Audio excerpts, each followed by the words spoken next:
안녕하세요. 글로벌 커뮤니케이터 브라이언 정입니다. 오늘 여행해 볼 도시는 이글거리는 이베리안 반도의 태양이 드나드는 문, 스페인의 마드리드가 되겠습니다.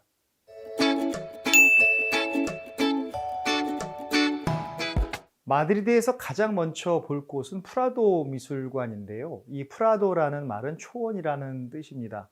스페인 귀족들은 초원에 있는 저택에 여러 가지 미술품 그리고 귀중품을 모아서 다른 귀족들을 초대해서 자랑도 하고 전시도 했다고 합니다. 그러니까 굳이 뜻을 설명하자면 초원에 있는 그런 미술관이 되겠습니다. 프라도 미술관이 가장 자랑스럽게 여기는 것은 프라도 미술관에 있는 작품들이 약탈품이 아니라 대부분 수집품이거나 기증품이라는 사실입니다. 많은 귀족들이 왕을 위해서 기증을 한 것이죠. 그래서 초창기에는 프라도 미술관에 311점의 작품밖에 없었는데 계속 수집하고 기증하고 하는 이런 과정을 반복하면서 지금은 3만여 점이나 되는 작품을 간직하고 있는, 보관하고 있는 그런 미술관이 되겠습니다. 그래서 많은 평론가들이 유럽 현대 미술사의 보고다라는 그런 표현으로 프라도 미술관을 묘사합니다. 프라도 미술관에는 고야의 그림도 있고요. 그리고 벨라스케스의 그림도 있고요. 엘 그레코의 그림도 있고요. 무리오의 그림도 있습니다. 그런데 저는 고야의 그림을 가장 최고의 명작이라고 꼽습니다. 이 고야가 그린 옷 입은 마야와 옷 벗은 마야는 정말 명작 중의 명작입니다. 옷 벗은 마야 같은 경우에는 그 창작 당시에 그 그림이 그려질 당시에는 많은 사람들의 비난을 받았다고 합니다. 그 이유는 너무 선정적이다. 어떻게 여인을 나치로 그리느냐 이런 맹비난을 받았는데요. 그래서 많은 사람들은 빨리 하루속히 그 벗은 여체에 옷을 그려 넣어라. 즉 마야한테 옷을 입혀라라고 하는 그런 요청을 많이 했다고 합니다. 그런데 이 고야도 자존심이 있었겠죠. 자기 작품을 변형하고 훼손하는 것이 너무 싫어서 아예 새로운 그림을 그린 것이 옷 입은 마야가 되겠습니다. 그래서 이 고야는 이 그림 때문에 나중에 종교 재판에까지 넘겨졌습니다.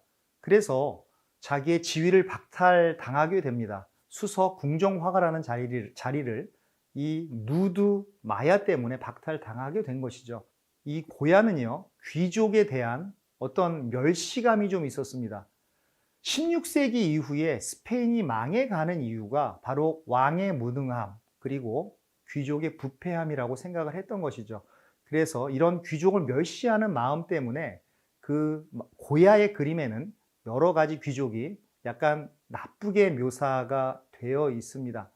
고야가 이렇게 무능한 왕이나 사치하는 이런 상류층을 비난하는 것들은, 멸시하는 것들은 그림에 그대로 반영되게 됩니다. 그 대표적인 그림이 바로 까를로스 4세의 초상화가 되겠습니다. 원래 이것은 가족 사진입니다. 어떻게 보면 가족의 초상화입니다. 그래서 되게 밝게 그려져야 되고 긍정적인 모습으로 그려져야 되는데 이 고야는 왕의 표정이라든가 아이들의 표정이라든가 그리고 거기에 나와 있는 왕비의 이런 선이라든가 하는 것들을 지금 부정적으로 묘사를 한 것이죠. 그래서 이 고야는 수많은 그림에, 귀족의 그림에 이런 코드를 넣어서 이 왕에 대한 그리고 이런 상류층에 대한 울분을 토로했다라고 하는 것입니다. 옷 벗은 마야와 더불어서 고야 최고의 작품이 1808년 5월 3일의 학살이라는 그림입니다. 이 그림이 의미가 있는 것이 무엇이냐 그러면 나폴레옹 군이 스페인을 점령한 이후에 양민들을 많이 학살했다고 합니다. 이 나폴레옹 군의 만행을 고발하는 그림이 바로 고야의 1808년 5월 3일의 학살이 되겠습니다. 이 작품도 꼭 눈여겨 보셔야 되는 그런 작품이 되겠습니다.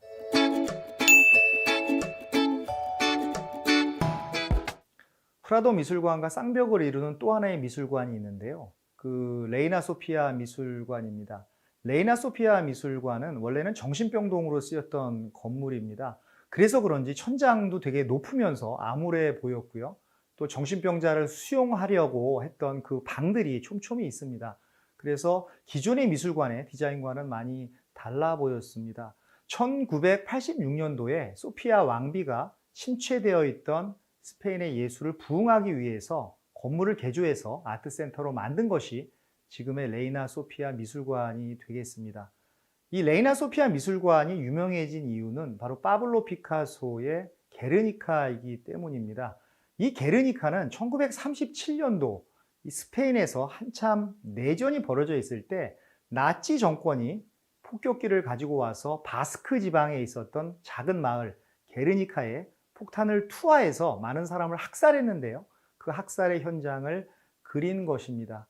그래서 가로 세로가 거의 8m 가까이 되는 이 거대한 그림에 말이 죽어가고 군인이 죽어가고 어린이가 죽어가고 여인들이 죽어가는 모습을 그 학살의 참상을 그 파블로 피카소는 그렸던 것이죠. 파블로 피카소는 외국에서 그림으로 투쟁을 했습니다. 나치 정권에 투쟁을 하고요. 그리고 프랑코 독재 정권에 투쟁을 했습니다. 그래서 이 거장의 작품, 이 거장의 게르니카를 보러 우리가 레이나 소피아 미술관을 가는 이유가 되겠습니다.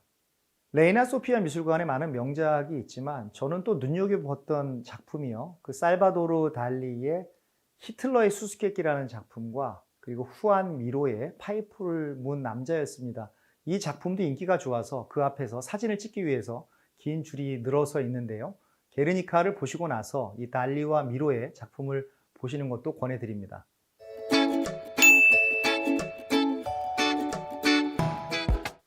마드리드에서 꼭 봐야 하는 명소가 하나 있는데요. 아주 큰 장소입니다. 그 뿌에르타 델 솔입니다. 이 솔은 태양을 의미하는데요. 뿌에르타 델 솔은 태양이 들어오는 문, 태양의 문이라는 뜻이 되겠습니다. 그래서 예전에는 이 태양 문양이 들어간 실제 문이 있었는데 지금은 사라지고 없고요. 이 뿌에르타 델 솔 광장으로부터 많은 거리가 시작이 되면서 뻗어나가게 되는 것이죠. 어떻게 보면 진정한 마드리드의 중심은 뿌에르타 델 솔 광장이 되겠습니다. 이 뿌에르타 델 솔에는 되게 귀여운 그 마드리드의 상징 곰 동상이 있는데요. 이 곰 동상에 저는 에피소드가 하나 있습니다. 이게 안 보이면 끝까지 안 보이고 보이는 사람한테 보인다라는 말이 저는 정말 맞는 것 같습니다. 제 눈에는 금세 띄었는데 어떤 사람의 눈에는 띄지 않는 것입니다. 그래서 외국인인 저에게 그 곰 동상이 어디 있느냐라고 물어봤을 때 저는 참 의아했습니다. 바로 뒤에 있는데 왜 나한테 물어볼까? 그래서 바로 저게 곰 동상이다라고 얘기를 하면 그 물어본 사람이 이렇게 겸연쩍은 표정을 지으면서 미안한 표정을 지으면서 그 동상으로 걸어갔는데요. 제가 바르셀로나에서 황영조 선수의 동상을 못 찾았던 것과 마찬가지로 다른 사람들의 눈에는 그 곰 동상이 안 보였던 것이죠. 참 여행에는 이런 것들이 많은 것 같습니다. 왜 나한테만 안 보이는 것일까? 왜 또 나한테만 보이는 것일까? 이런 것들을 알아가는 것들도 또 의문을 갖는 것들도 어떤 여행의 묘미가 아닐까 생각합니다.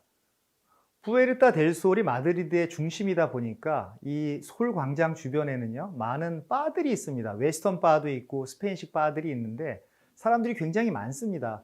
그런데 동양인이 이렇게 지나가다 보면 그 현지인들이 구아뽀, 구아빠 이런 식으로 인사를 합니다. 이 구아빠, 구아뽀는 어이 젊은 아가씨, 어이 잘생긴 총각 이 정도의 호칭인데요. 어떻게 보면 이국적인 사람들, 즉 동양인들한테 이렇게 인사를 하는 겁니다. 그런데 이런 구아빠, 구아뽀에 동양 사람들이 잘 반응을 하니까 이것을 이용해서 사기 행각을 벌이는 사람들도 꽤 많습니다. 그래서 물론 구아빠, 구아뽀 이렇게 같이 대응해 주는 것도 좋겠지만 또 사기 행각도 조심해야 된다라는 것을 말씀을 드리고 싶네요.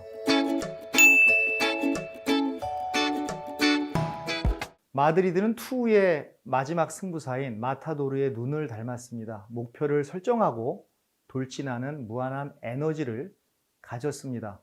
열정과 정열의 무한한 에너지를 배우고자 하는 분들에게 마드리드 여행을 권합니다.